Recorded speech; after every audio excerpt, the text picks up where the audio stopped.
हर दिन तुम्हारे मन में उठने वाले हजारों विचारों का तूफान मुझ तक पहुंच ही जाता है।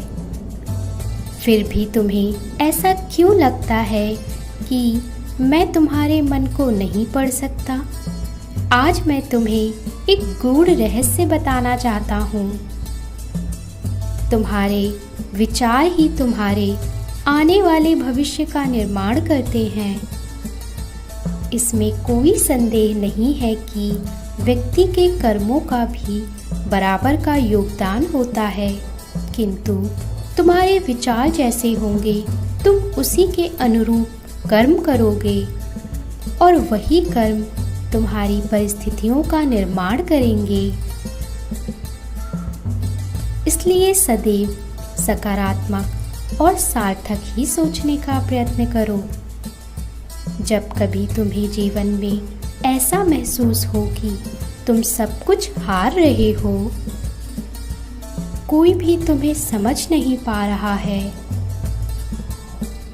या तुम्हारे लिए सब कुछ समाप्त हो चुका है, तब उन पलों का स्मरण करना जब तुमने कुछ बहुत अच्छा किया था। जिस परीक्षा से पहले तुम्हें सबसे अधिक भय लग रहा था, उसी में तुमने सर्वश्रेष्ठ प्रदर्शन किया था। जब किसी ने तुमसे यह कहा था कि तुम सबसे अलग हो, जब भी तुमने जीत हासिल की थी, उन सभी पलों को अपने आंखों के सामने ले आओ। अपने जीवन के उन पलों को याद करो जब तुमने अपने छुपे हुए डर पर विजय हासिल की थी।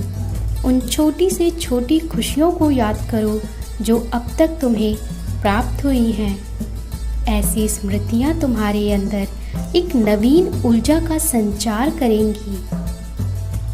इस पूरी दुनिया में इतना अंधकार नहीं है कि एक छोटे से दीपक के प्रकाश को मिटा सके। फिर तुम्हारा हृदय तो सैकड़ों दीपक का प्रकाश छुपा हुआ है। फिर तुम किससे डरते हो?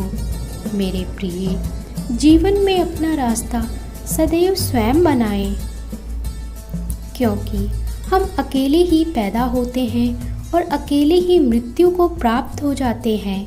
इसलिए हमारे अलावा कोई और हमारी किस्मत का फैसला नहीं कर सकता। जो लोग संघर्ष और परिश्रम करते हैं, वे कभी हाथ की लकीरों और भाग्य के भरोसे नहीं बैठते, क्योंकि परिश्रम और विश्वास से भाग्य को भी बदला जा सकता है। तुम्हारा काम है अपनी पसंद के काम को खोजना। उसे खोजो, फिर उस काम में खुद को पूरी तरह लगा दो, क्योंकि सफलता किसी दूसरे के दिखाए मार्ग पर चलने से नहीं, अपने लिए स्वयं मार्ग निर्माण करने से मिलती है। मेरे बच्चे, तुम अपना ध्यान रखो, अपने आसपास दूसरों की सहायता करो।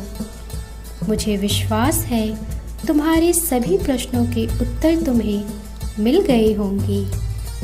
यह संदेश पाकर तुम प्रसन्न होगे और मुझे सूचित करोगे।